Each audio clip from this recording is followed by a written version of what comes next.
Dieu sépare ton esprit pour lui-même. Et c'est la première couche de quoi? De la sanctification. Et ce que cela signifie, c'est que la peine du péché a été détruite. Parce que l'idée derrière la sanctification de l'esprit est de détruire la peine du péché. L'idée derrière la sanctification de l'âme, en revanche, est de détruire le pouvoir du péché. Donc Dieu a sanctifié ton esprit. Dieu est maintenant en train de sanctifier ton âme. Ainsi, la sanctification de l'esprit s'appelle la justification, mais la sanctification de l'âme s'appelle transformation ou renouvellement. Donc le Saint-Esprit et la parole essaient maintenant de séparer ton esprit pour Dieu. Quand il s'agissait de ton esprit, Dieu avait la liberté de le faire au moment du salut. Mais maintenant qu'il s'agit de ton âme, Dieu exige ta coopération. Donc il est encore en train de le faire. C'est pourquoi parfois tu fais quelque chose, le Saint-Esprit vient te convaincre et te dit « Tu ne devrais pas faire ça, c'est mal ». Et si tu obéis à la voix du Saint-Esprit, tu découvres alors que le pouvoir de ne plus le faire est libéré dans ton esprit, et tu arrêtes de faire cette chose. Donc c'est Dieu qui essaie de sanctifier ton âme. Il a rendu ton esprit saint, et donc ton esprit est justifié, et la peine du péché a été enlevée. Il est maintenant en train de rendre ton âme sainte, et ce processus s'appelle renouvellement ou transformation.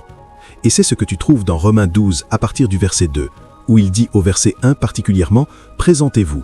Parce que Dieu ne peut pas faire cette chose sans ta coopération. Et il dit « Soyez transformés par le renouvellement de votre intelligence ». C'est le Saint-Esprit qui renouvelle ton intelligence. Maintenant, la sanctification de l'âme sert à briser le pouvoir du péché. La sanctification de l'esprit sert à détruire la peine du péché. Mais la peine du péché peut être détruite tandis que le pouvoir du péché reste encore présent. C'est pourquoi beaucoup de personnes reçoivent le pardon mais continuent de forniquer. En fait, quand elles veulent apaiser leur âme, elles viennent pleurer et pleurer et pleurer. Et quand ce processus biochimique est terminé, elles se relèvent et disent « Merci Père ». Pourtant, ce n'est pas à cause de tes larmes que tu as été pardonné. Tu as été pardonné à cause de l'œuvre accomplie de Christ. Et tu dois arrêter ce comportement infantile et commencer à coopérer avec le Saint-Esprit pour recevoir le pouvoir sur le péché. Parce que quand la sanctification de l'âme est terminée, le pouvoir du péché est complètement brisé. Et alors, tu as ce que nous appelons la sanctification du corps. La sanctification du corps, c'est ce qui arrivera à l'enlèvement. C'est ce que nous appelons la transfiguration. Ce corps vil sera détruit. Cependant, ce que le Saint-Esprit fait maintenant au corps, c'est de le mortifier. Il le mortifie, donc il commence à réguler ton appétit. La Bible dit dans Romains 8, 13 que ce même esprit qui a ressuscité Jésus d'entre les morts mortifie les œuvres de la chair. Et donc toute cette opération est la tentative de Dieu de sanctifier ton corps. C'est pourquoi Paul dit « Je prie pour que le Dieu de paix vous sanctifie entièrement, l'esprit, qui est la justification ou la destruction de la peine du péché, l'âme, qui est la transformation ou le renouvellement, et donc la destruction du pouvoir du péché, et le corps, qui est la mortification de la chair ou l'enlèvement de la présence du péché. La présence du péché sera finalement enlevée à l'enlèvement. Si je t'appelle par exemple et que je te dis, peut-être que j'ai appelé l'un de mes pasteurs ce soir, et que j'ai dit « ordonne-le, apôtre », et j'ai dit « tous les deux nous sommes les leaders de ce mouvement ». Légalement, toute l'autorité que j'ai, tout le droit que j'ai, tout le privilège que j'ai est maintenant partagé. Si je dis quelque chose, c'est parce qu'il est d'accord. Et s'il dit quelque chose, je ne peux pas le changer sauf si nous sommes tous les deux d'accord. Parce que maintenant, légalement, je l'ai élevé à ce niveau. Cependant, le fait que je l'ai élevé légalement à ce niveau ne signifie pas qu'il prêchera comme je prêche. Donc, il doit maintenant étudier la parole de Dieu et grandir pour pouvoir manier spirituellement les choses comme je les maniais. Il a toute l'autorité que j'ai, non pas parce qu'il a fait quelque chose, mais parce que je lui ai conféré. C'est ce qu'on appelle le pouvoir de la transmission. Je lui ai conféré afin qu'il puisse exercer la même autorité que j'exerce ici. Si je ne suis pas ici pendant 1 an, personne ne viendra peut-être plus, parce qu'il aura besoin de démontrer Dieu autant que je le démontre. Il aura besoin de manifester Dieu autant que je le manifeste. Donc il n'y a aucune discussion sur son statut, mais il y aura une discussion sur les choses qu'il peut commander. Et donc, en plus du pardon et de la justice, Dieu a introduit davantage, parce que le Jésus dont tu es devenu cohéritier, tu dois grandir jusqu'à sa nature. Dans 2 Timothée chapitre 2, à partir du verset 19, la Bible dit « Le fondement de Dieu demeure ferme ». Maintenant, c'est Paul qui enseigne ici comme un ancien. La première fois, il enseignait comme un érudit. Maintenant, il enseigne comme un ancien. Tu sais, quand Paul a écrit à Timothée, à Philémon, 2 Timothée et ses dernières épîtres, il se présentait de façon étrange. Quand il a écrit cette lettre, il a dit « Paul le vieillard, je suis un vieil homme maintenant, j'ai marché dans la grâce, je n'ai pas seulement reçu la grâce, j'y ai marché, donc je peux te dire certaines choses. » Et c'est à ce moment-là qu'il a écrit à Timothée et lui a dit « Le fondement de Dieu demeure ferme ». Il a dit que ceux qui invoquent le nom du Seigneur se détournent de l'iniquité. Il a dit « Dans une grande maison, il y a plusieurs vases. » Donc en Christ, quelque chose est arrivé à tous ceux, mais nous sommes séparés. Nous sommes séparés à mesure que nous avançons dans notre marche avec Dieu. Il dit « les uns pour l'honneur, les autres pour le déshonneur ». Donc un homme juste peut être destiné à déshonneur. Ceci n'avait jamais été enseigné. Tu vois pourquoi deux personnes viennent et disent qu'elles sont prophètes. Une génération honorera l'un et méprisera l'autre. Tous les deux sont prophètes, mais certains vases sont destinés à l'honneur, d'autres au déshonneur. Tous les deux sont justes, mais tous ne vivent pas dans la justice. Si tu dis que tu es prophète et que tu es fornicateur, un jour le diable te fera une erreur et cela apparaîtra sur Internet. Maintenant, quand ils commenceront à t'attaquer, ne t'attends pas à ce que le corps de Christ vienne te plaindre. Nous allons prier pour toi afin que Dieu t'aide à sortir et à être restauré. Mais si tu penses que nous allons dire « nous ne te condamnons pas », nous allons plutôt nous attrister. Tu viens juste de te faire devenir un vase destiné au déshonneur. Et Paul est allé plus loin au verset 21, regarde ce qu'il a dit. Si donc quelqu'un se purifie de ces choses, il sera un vase destiné à l'honneur. Donc ce qui te donne ce genre d'honneur auprès de Dieu, c'est de te purifier toi-même. Il n'a pas dit « si le Saint-Esprit te purifie », parce que là ce n'est plus la sanctification, c'est la consécration. La sanctification est ce que Dieu fait pour toi. La consécration est ta réponse. Maintenant que tu as vu ce que Dieu a fait pour insister que tu sois comme Dieu dit, avant de compter le nombre de membres d'église, trouve d'abord combien d'entre eux comprennent la vie. Ce sont ceux-là qui peuvent faire église avec toi. Les autres, ce sont des utilisateurs de Dieu. Parce que quand la vie apporte une loi, très peu tiendront debout. Et tu découvriras alors que l'église fait 10 000 personnes. Mais l'adhésion réelle dans l'esprit est de 5. Parce que seulement 5 peuvent marcher, seulement 5 savent ce qui se passe. Et c'est pourquoi, même si vous êtes nombreux, vous ne pouvez pas avoir d'impact sur le territoire. Pourquoi penses-tu que Jésus a scruté, réduit et limité le nombre de ses disciples? Parce qu'il voulait élever des hommes de qualité, pas de quantité. Il n'y a rien de mal avec le nombre. La gloire du roi est dans la multitude du peuple. Mais assure-toi que chacun est mûr. Et le signe de la maturité, c'est que tu connais la vie. Si nous faisions un recensement maintenant, combien d'entre vous sont actuellement sur un programme que la vie vous a forcé à suivre? Combien d'entre vous jeûnent maintenant en janvier simplement parce que l'Église en a fait une religion? C'est une bonne chose, mais combien d'entre vous ont des programmes de jeûne dans l'année qui ne viennent pas de l'Église, mais de la vie qui vous l'a dit? Quand les gens viennent pour la veillée, c'est le département de prière qui l'a appelé. Combien d'entre vous se lèvent la nuit 1 ou 2 fois par mois parce que la vie vous dit « cette nuit, tu ne peux pas dormir ». C'est le signe de la maturité, c'est le signe de la consécration. Si nos styles de vie ne prouvent pas ce que Dieu a dit, alors nous ne sommes pas qualifiés pour être déclarés justes. Et pour que cela arrive, nous devons acheter ces lois. Ces lois sont les lois que le Saint-Esprit te donne. Ces lois sont les révélations qui sortent de l'Écriture pendant que tu commences à chercher comme un archéologue. Et quand ces lois commencent à venir, elles te lient, elles te retiennent, elles te contraignent, elles te soumettent jusqu'à ce que ton chemin devienne étroit. C'est de la consécration que Jésus parlait quand il a dit « étroite est la voie qui mène à la vie ». Ce chemin n'est pas large, il n'est pas massif, ce n'est pas un chemin trompeur, ce n'est pas une grande route construite avec de la manipulation. C'est un chemin étroit. Et pour marcher sur ce chemin, tu dois être circonspect. Tu dois marcher en rachetant le temps avec la conscience que les jours sont mauvais. C'est pourquoi Paul a dit « Je ne prêcherai pas l'évangile moi-même pour être réprouvé ». Il dit « Alors que ferai-je? Je retiendrai mes tendances ». C'est la consécration. La doctrine de la consécration n'est plus enseignée dans le corps de Christ. Donc les gens disent ce qu'ils veulent, ils font ce qu'ils veulent, et ils créditent tout à l'œuvre accomplie de Christ. Pourquoi donc Dieu a-t-il envoyé le Saint-Esprit? Qu'est-ce que le Saint-Esprit est venu faire? Dans Jean 16, 13, il a dit « J'ai encore beaucoup de choses à vous dire, mais vous ne pouvez pas les porter maintenant. Parce que si la consécration ne vient pas, tu ne peux pas manier les puissances des âges à venir. Il y a beaucoup de choses qui ne sont pas données, elles sont confiées. Et donc, quand nous commencerons à parler du royaume, nous passerons de ce que Jésus a accompli à ce que le Saint-Esprit est en train de faire. C'est pourquoi quand Paul enseignait, il disait « La grâce de notre Seigneur Jésus-Christ, l'amour de Dieu et la communion du Saint-Esprit ». C'est la communion du Saint-Esprit qui te qualifie pour manier le royaume. Et donc tu trouves des bébés dans le corps de Christ qui crient ce que Jésus a fait, inconscients de ce que le Saint-Esprit est en train de faire. Comment oses-tu t'appeler justice de Dieu à cause de l'œuvre accomplie de Christ pendant que tu négliges encore le Saint-Esprit qui met des lois sur ton âme chaque jour? Tu ne sais même pas de quoi tu parles. C'est pourquoi leur vie devient une contradiction. La consécration, c'est la loi, c'est le gouvernement. Mais cette loi et ce gouvernement ne sont plus extérieurs, ils sont maintenant intérieurs.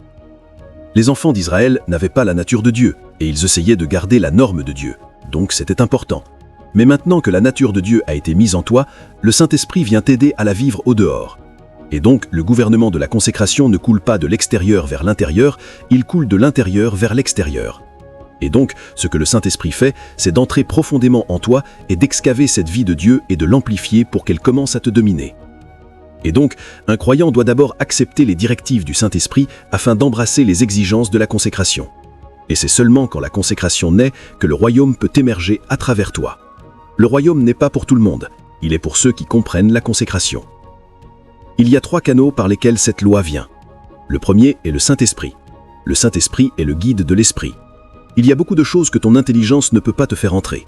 Et donc, quand le Saint-Esprit veut te conduire dans le royaume par le chemin de la consécration, il commence à apporter et fournir des directions dans ton esprit, des lois dans ton esprit.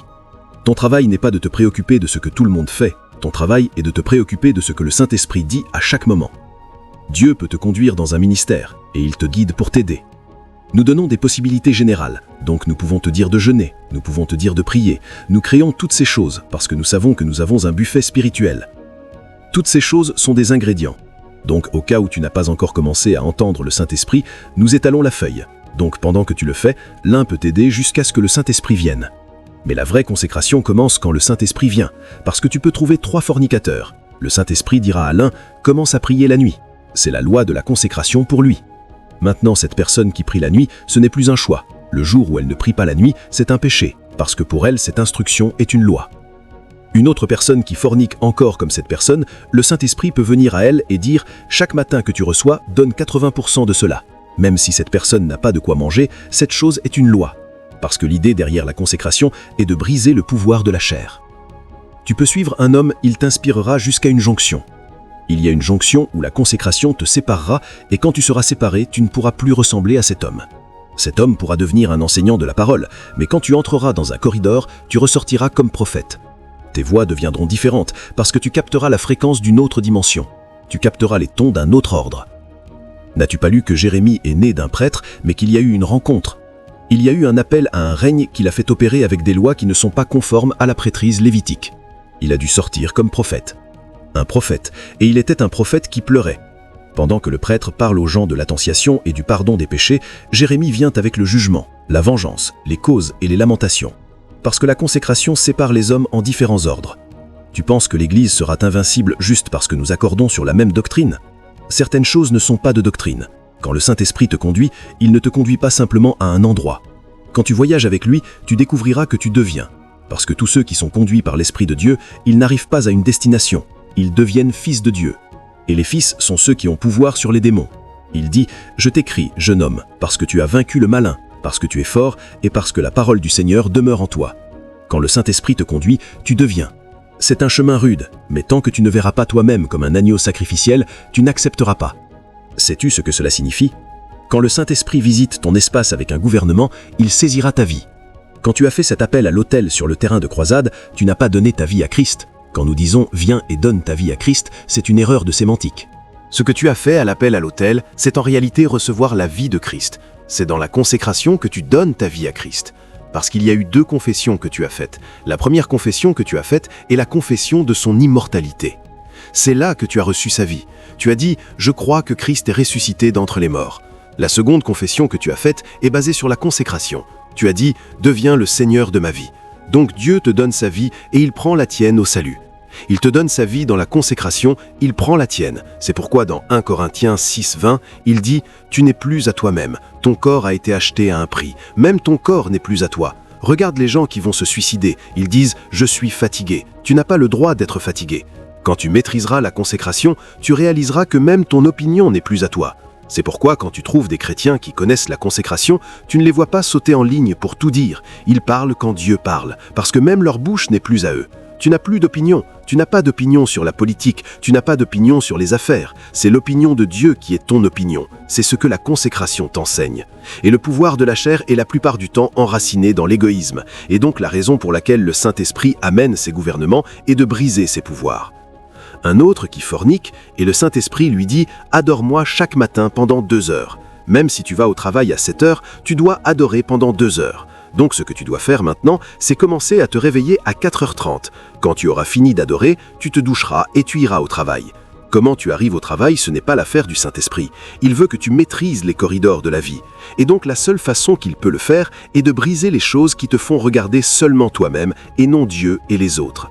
Maintenant, quand tu commences à suivre le Saint-Esprit et à naviguer à travers ses instructions, un moment viendra. Tu réaliseras maintenant que ce que le Saint-Esprit cherche, ce n'est pas que tu maîtrises l'instruction, c'est en réalité que tu maîtrises la chair. Parce qu'en suivant cette instruction au fil du temps, tu découvriras que tu ne deviens pas seulement parfait dans l'obéissance à cette instruction, mais que les choses qui t'affaiblissaient commenceront à mourir. Et donc, pendant que tu pries, tu découvriras que le mensonge s'en va. Pendant que tu pries, tu découvriras que les tendances immorales commencent à partir. Comment as-tu traité ces choses? Même toi, tu ne peux pas le dire. C'est un guide touristique qui te conduit. Il t'emmène dans le lieu du raffinement. Il te fait passer par le cours du feu afin que les dimensions les plus pures de ton être puissent être manifestées. C'est quand ces dimensions commenceront à se manifester que les gens accepteront maintenant les affirmations de Dieu que tu es juste. Ils te regarderont maintenant et diront « Ah, c'est vrai, ce que la Bible dit est vrai, nous l'avons vu dans cet homme. » Parce que les témoins que la parole cherche ne sont pas des versets de l'Écriture, ce sont des hommes qui ont incarné ces fruits. Et donc, Pierre parlant, il a dit « des hommes saints de Dieu ». Ils ont parlé comme ils étaient portés. C'est l'opération du Saint-Esprit à travers la consécration. Ces gars ont marché avec le Saint-Esprit jusqu'à ce qu'ils commencent à capter les Écritures, les oracles de Dieu. Ils ont voyagé avec le Saint-Esprit jusqu'à ce qu'ils les captent, et les choses qu'ils ont déclarées sont devenues la parole de Dieu éternelle et éternelle. Ils sont devenus tellement un avec Dieu que le souffle de Dieu, ils pouvaient le discerner, et ils les ont écrits comme des documents. Ce que tu lis aujourd'hui comme écriture, c'était des choses que des hommes saints ont trouvées quand ils étaient portés par l'Esprit de Dieu. Mais tu n'entres dans la réalité d'abord, sauf si tu es coupé du monde. Et donc le Saint-Esprit est le guide maître. Il t'emmènera hors du pouvoir du monde. Il t'emmènera hors du pouvoir du péché. Mais la façon qu'il le fera, c'est à travers une navigation. Parfois, tu devras temper le pied pendant de nombreux mois. Le Saint-Esprit te dira « Jeûne pendant 30 jours, et pendant ces 30 jours, prie pendant 7 heures. » À cause de cette étroitesse, il a rétréci ton chemin tellement que tu ne peux plus garder d'amis. Parce que combien d'heures auras-tu une conversation avec ton ami? Même quand tu parles à quelqu'un, tu es conscient des 7 heures. 7 heures. Et donc, un moment viendra où tu deviendras tellement étroit que quand tu sortiras de cette consécration, même quand tu reviendras dans le monde, tu n'auras plus ta place. Tes amis qui allaient au club avec toi, ils sont venus frapper, tu n'étais pas là pendant 6 mois, donc ils ont arrêté de venir. Maintenant, même si tu retournes dans ce club, tu seras un étranger là-bas. Quand tu les verras boire, tu découvriras que les appétits sont substitués, et donc les choses qui leur donnent de la joie ne te donnent plus de joie. Tu as été ciselé dans un coin serré tellement que tes tendances ont changé. Donc le Saint-Esprit ne te dira plus où aller, il t'a déjà guidé dans le chemin de la vie. Et quand tu arrives à cet endroit, seules les choses de Dieu compteront pour toi. C'est ainsi que Dieu affine les hommes. Il affine les hommes en envoyant son esprit dans leur âme. Et la seule chose que l'esprit fait, c'est qu'il crie « Abba Père ». Le Saint-Esprit vient pourquoi? Pour crier « Abba Père ». Et c'est pourquoi il a dit « Tous ceux qui sont conduits par l'Esprit de Dieu, ils n'arrivent pas à une destination, ils deviennent ». Quand tu vas dormir, tu dis « Les hommes sont fatigués, ils dorment vers 2 heures du matin, le gars est en marathon ». Et tu te demandes ce qui se passe, c'est leur règne qui le contrôle. Donc il y a des niveaux de consécration qui sont régulés par des règnes. Il y a un règne où tu arrives, ton corps ne peut plus dormir la nuit. Même si tu vas t'allonger sur le lit, tes yeux resteront ouverts jusqu'à 4 heures du matin à cause des activités de ce règne. Quand les hommes dorment, c'est là que ce règne se réveille. Même dans le naturel, ne sais-tu pas que quand tu vas dormir vers 1 heure du matin, c'est 16 heures en Amérique. C'est là que les gens rentrent manger. C'est là que tu dors. Et quand tu te réveilles, c'est là qu'ils dorment. Parce que les gens sont régulés par des règnes. Et donc, quand un homme commence à voyager avec Dieu et qu'il entre dans un règne, ce règne devient une loi sur lui. Quand un homme entre dans un ordre spirituel, cet ordre devient une loi sur lui. Donc la raison pour laquelle Samson ne peut pas couper ses cheveux, c'est parce qu'il est d'un ordre de pouvoir. Il est naziréen. Et donc pour lui, sa consécration est que ses cheveux ne peuvent pas être coupés.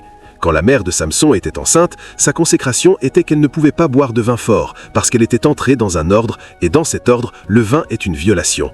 Et donc, quand tu voyages dans la consécration, soit le Saint-Esprit te conduit, soit la vie éternelle te conduit, soit un règne dans lequel tu as été introduit commence à te contrôler. C'est pourquoi, avant de prier pour des rencontres, assure-toi d'être prêt. Tu demandes le manteau d'Élie. Connais-tu les consécrations d'Élie?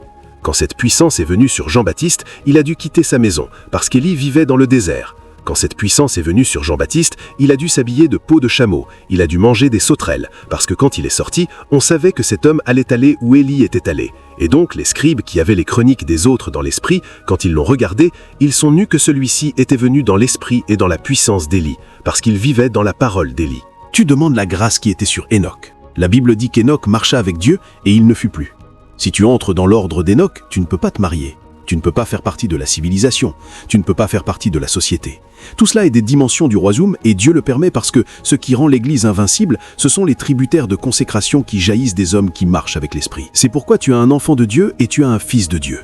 Un fils de Dieu est celui qui a coopéré avec la vie et qui a grandi jusqu'à la maturité. Un enfant de Dieu a la vie éternelle, un fils de Dieu porte l'image du Père.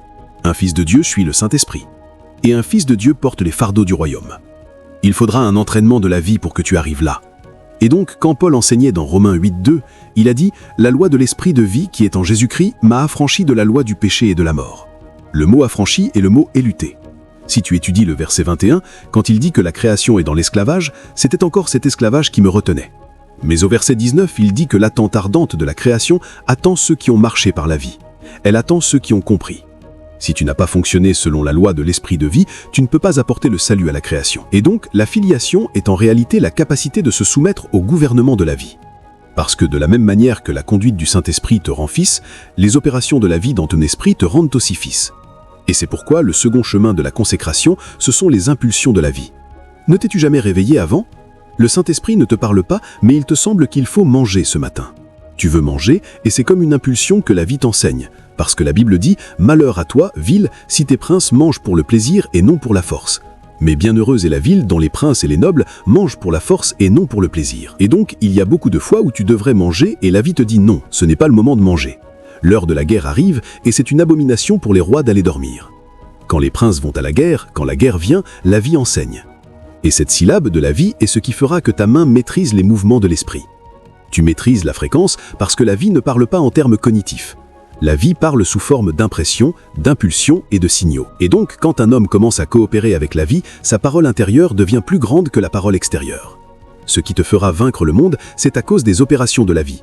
Ne te trompe pas, nous ne sommes pas tous distraits par les lumières de Dubaï, nous ne sommes pas tous distraits par le pont de Londres, nous ne sommes pas tous distraits par les voyages pour aller voir le désert du Sahara. Il y en a parmi nous pour qui le monde intérieur est plus grand. Et donc, parfois, nous aimons mieux rester seuls que de rester avec les gens. Parce que nous ne sommes en réalité pas seuls. Nous explorons une autre dimension. Nous explorons un autre règne. Nous explorons une autre manière qui est plus réelle pour nous que ce que l'autre personne dit. Mes amis, parfois nous voyageons pendant des mois. La télévision ne s'allume jamais. Qu'est-ce que je cherche sur l'écran ? C'est une distraction. Il se passe tellement de choses à l'intérieur qu'à l'extérieur. Au contraire, j'ai mis l'éternité dans leur cœur. Il y a un monde ici, frère. Et donc, dans la consécration, ce que la vie fait, c'est de te révéler ce monde. Et donc parfois tu te réveilles et tu voyages dans les règnes du feu, et pendant que tu parles à Dieu, le feu commence à brûler. Tu peux littéralement le sentir. Et pendant que tu le sens, il commence à t'enseigner la doctrine du feu. Parfois, pendant que tu voyages avec la vie, tu entres dans les corridors de lumière. Et dans les corridors de lumière, tu commences à voir des parchemins et ils te parlent de choses anciennes qui existaient avant la fondation. Comment penses-tu que Paul a écrit l'Évangile ? Tu penses que c'est parce qu'il était instruit ? Il a dit non. Il ne l'a pas lu. Il ne l'a pas écrit parce qu'il était enseigné. Il y avait quelque chose à l'intérieur de lui qui lui enseignait ce que les hommes ne font pas. Mais ce sont les opérations de la vie. Et donc, quand un homme se soumet à la vie, il voyage. Il voyage. Il voyage vers des endroits en Jésus-Christ. Vois, la consécration n'est pas une question de règles et de règlements. Elle est aussi organique et intrinsèque que toute autre chose spirituelle que tu connais. Les règles et les règlements sont des points de départ pour les enfants. Donc, nous pouvons te dire de jeûner 10 jours. Nous pouvons te dire de prier 3 heures. Si nous continuons à te dire cela pendant 2 ans, cela signifie que tu ne grandis pas. Quand tu commences à grandir, tu quitteras l'instruction. Avant même que nous disions jeûner, tu jeûnes déjà, parce que la vie t'a déjà amené à cette jonction. Quand nous disons prie 3 heures, tu dis « Ok monsieur, je le ferai ». Mais en réalité, tu as déjà dépassé 3 heures. Tu pries maintenant 10 heures.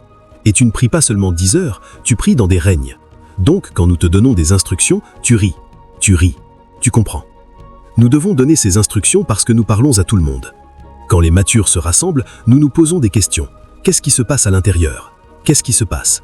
Donc nous collectons des fréquences et nous créons un témoignage collectif et nous travaillons avec lui. J'ai lu l'histoire d'un homme qui voyageait en train et il y avait ces 4 gars qui jouaient aux cartes et ils avaient besoin d'une 4e personne pour compléter et ils l'ont rencontré et lui ont dit « Frère, joins-nous juste dans ce jeu, nous t'apprendrons à jouer ». Et il a dit « Je ne suis pas venu avec mes mains ». Ils l'ont regardé et ont dit « Mais ce ne sont pas des mains ?» Il a dit « Regarde, celles-ci appartiennent à Jésus. Je ne les utilise que pour ouvrir les Écritures. C'est la consécration. La consécration est de porter sa croix et de le suivre.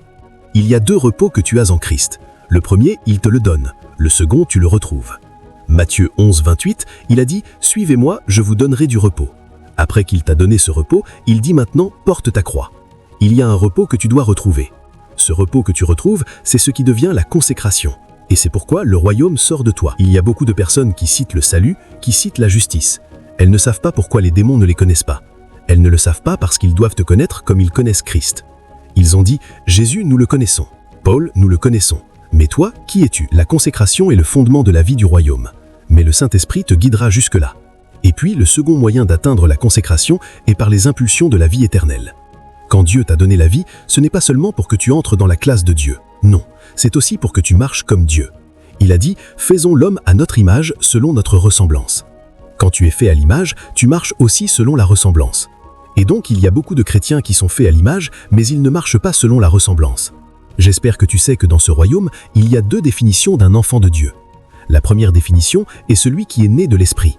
Mais la seconde destination est celui qui grandit jusqu'à la filiation. Il dit « Si un homme se purifie lui-même, il sera un vaisseau destiné à l'honneur, sanctifié et utile au maître, préparé pour toute bonne œuvre. » Donc ce n'est pas tout le monde qui qualifie pour les bonnes œuvres. C'est celui qui se purifie lui-même. Et pour que tu te purifies toi-même, tu dois commencer à te voir dans un autre ordre.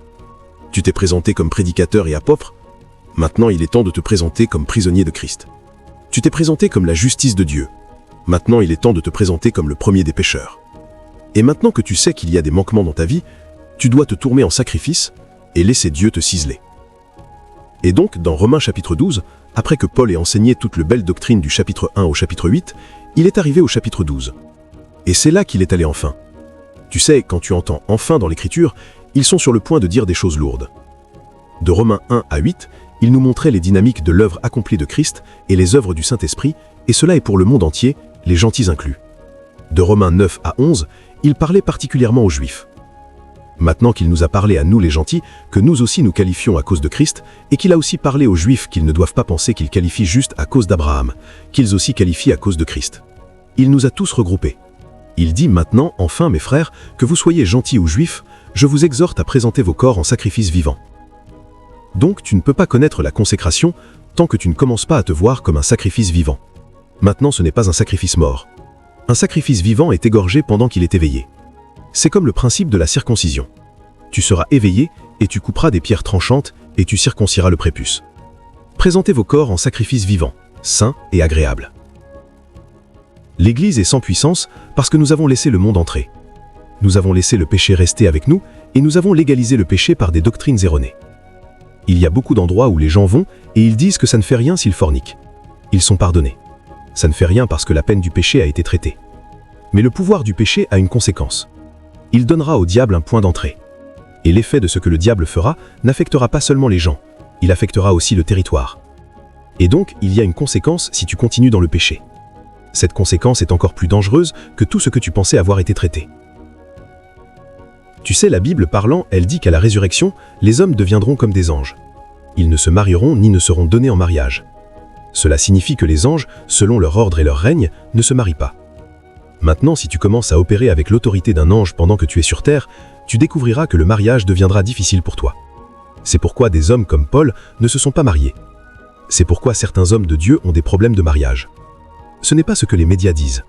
Ils voyagent si haut et ils deviennent citoyens d'un ordre angélique, et donc les désirs et les lois du mariage, ils ne peuvent plus leur obéir.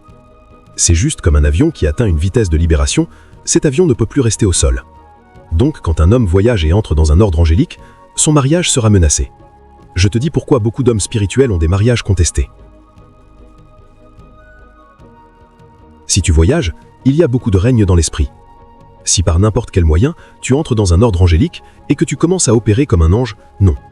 Et je peux te citer beaucoup de ministres qui opèrent dans la présence et ont des problèmes matrimoniaux parce que les femmes découvrent que les personnes avec qui elles vivent ne sont pas des hommes. L'homme est avec sa femme 1 an et il n'a même aucun sentiment. Même quand la femme se plaint, il n'est pas conscient, non pas parce qu'il ne connaît pas les principes du mariage, il est dans un autre monde. C'est juste comme un fou. Tu vas tenir un fou et lui dire « je veux t'épouser ». Le fou est trop conscient d'un autre règne pour qu'il soit difficile pour lui de marcher avec toi. Quand tu dis « habillons-nous et allons à une réunion », il veut courir nu parce qu'avec quoi il interagit, il ne porte pas de vêtements. Il porte d'autres diamants. C'est pourquoi la consécration est la vie organique, la culture d'un homme spirituel. La plupart des choses que tu lis sur les grands hommes étaient réalité les modèles que la vie a créés dans leur séjour sur la face de la terre. Tu lis sur Baba, tu entends qu'il prie 1 heure toutes les 3 heures. Il ne l'a lu par nulle part. Il est arrivé à un point et il a été introduit, nous appelons cela un syllabus. Le genre de puissance que tu veux manier exigera que tu sois accroché au ciel. Et donc quand ils le font avec le temps, ces choses deviennent des cartes-routes. Et si tu veux entrer dans des règnes avec Dieu, tu peux suivre les repères des patriarches parce qu'ils ont tracé ces choses là où la vie existe. Et c'est pourquoi, même après qu'ils soient partis depuis longtemps, ces choses ne meurent jamais parce que c'est la vie elle-même qui les a enseignées. Et donc le second précurseur de la consécration, ce sont les impulsions de la vie. Il a dit « La loi de l'esprit de vie qui est en Jésus-Christ m'a affranchi de la loi du péché et de la mort ». C'est là que le christianisme commence.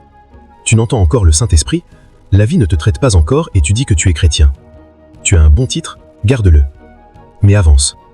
Il y a des endroits en Dieu. Ah, je n'ai plus le temps. Tu vois pourquoi nous ne voyons pas. Ton premier focus ne devrait pas être le nombre, il devrait être la qualité, la stature. Regarde le psaume 118, 27. Il a dit « Dieu est l'Éternel qui nous a montré la lumière ». Nous avons vu la lumière et nous avons vu ce que Jésus a fait. Mais il dit maintenant que nous l'avons vu, il dit « Liez le sacrifice avec des cordes, parce qu'un temps viendra où tu voudras t'enfuir, mais tu auras créé une corde autour de toi. Donc même si tu n'en jouis pas, tu ne peux pas t'arrêter. » Il dit « Liez ce sacrifice avec des cordes, et puis mettez-le aux cornes de l'autel, afin que ce sacrifice ne puisse plus s'éloigner de l'autel. » La circonférence de sa vie devient les règles et les règlements que le Saint-Esprit lui donne. Et donc, un homme qui veut devenir tout ce que Dieu a dit et a fait à travers Christ doit apprendre la voie du sacrifice. Il doit être lié avec des cordes jusqu'à ce qu'il ne puisse plus penser, parler ou agir d'une certaine manière. Ces cordes qui te lient, c'est ce que nous appelons la consécration. Et donc la consécration n'est pas une chose agréable. La consécration est un gouvernement qu'un homme met sur lui-même afin d'atteindre la norme de Dieu qui a été définie à son sujet. Ce n'est pas suffisant de citer ce que Dieu a dit sur toi, c'est suffisant de vivre à la hauteur de ce que Dieu a dit sur toi. Et donc la raison pour laquelle Dieu t'a donné le Saint-Esprit et la grâce, c'est parce que c'est une habilitation en réalité pour te faire devenir ce que Dieu a dit. Et donc dans la consécration, nous déclarons que Dieu n'est pas un menteur. Quand Dieu a dit que nous étions justes, notre style de vie le prouve. Je connais mes consécrations. Pendant plus de 10 ans, j'ai jeûné. Il y a eu un temps où j'ai jeûné tous les jours du matin au soir pendant 5 ans sans arrêt. Quand j'ai arrêté et que j'ai pensé j'ai arrêté, c'est là que le voyage a commencé. Tu dois être léger, parce que là où il t'emmène, ce sont des règnes où les parchemins sont gardés. Tu n'es pas un enseignant né de l'étude biblique, tu es un enseignant né des règnes de lumière. Et si tu es lourd, comment peux-tu monter? Où tes parchemins sont gardés, comment ta langue peut-elle être ointe? Et donc je savais, et il y a beaucoup de consécration. Je peux te dire que pendant de nombreuses années, je n'ai pas eu d'économie. Je ne viendrai pas te dire d'entrer dans ton compte pendant 5 ans. Non, ce n'est pas ta consécration. Celle-là est au-delà de la doctrine. Je peux t'enseigner la doctrine de la prospérité, et je ne dirai pas cela. Mais si je sais que tu es dans mon ordre, et que tu as mûri à un niveau pour entendre certaines choses, alors je peux te donner une étude biblique venant des régions de lumière. C'est ainsi que les hommes grandissent, c'est ainsi que l'Église devient invincible. Et donc, en plus du pardon, en plus de la justice, en plus de la sanctification, il y a une chose appelée la doctrine de la consécration. La plus grande molécule du sacerdoce est la consécration. Le poids d'un croyant est lié au poids de sa consécration. Il n'y a pas de marche avec Dieu, sauf selon des modèles. Des modèles peuvent être tirés de ta consécration. Demande au Seigneur de t'aider ce soir. Nous sommes appelés l'Ecclésia pour 2 raisons. La première est parce que nous sommes un peuple appelé hors du monde. Nous sommes séparés. C'est la sanctification qui nous donne le nom et la signature de l'Ecclésia. S'il n'y a pas de sainteté, il ne peut y avoir d'église. Ecclésia signifie appelé hors, mis à part et séparé pour. Et donc tu trouves une église qui se mélange au monde avec de grands noms et ils pensent qu'ils peuvent manier les puissances du sacerdoce de l'église. Non, ce n'est pas possible. Et la seconde raison pour laquelle nous sommes appelés l'Ecclésia est parce que nous sommes une congrégation de différentes circonscriptions spirituelles. Quand nous nous rassemblons en tant que représentants de différentes dimensions. C'est comme un Sénat. Chaque sénateur n'est pas le même et chaque sénateur ne vient pas du même ordre. Ils ne viennent pas du même règne, ils ne viennent pas de la même circonscription. Quand nous nous rassemblons et que tu ne peux pas trouver les dimensions allouées qui se coordonnent ensemble, alors ce n'est pas encore l'Ecclésia. Je prie pour toi aujourd'hui. La fin qui fait les voyages spirituels est donnée à toi ce soir comme un don. Le pouvoir de réduire au silence les distractions du monde est relibéré à toi ce soir au nom de Jésus. Et la grâce de tenir debout à travers les diverses saisons dans le voyage de la consécration, reçois cette grâce maintenant. S'il te plaît, aide la sœur. Reçois cette grâce maintenant. Reçois cette grâce maintenant. Et je décrète sur toi que l'esprit qui murmure, les murmures de déception, les murmures de distraction, tout esprit qui murmure à tes oreilles et te détourne de ta consécration ce soir, leur puissance est brisée. Au nom de Jésus-Christ.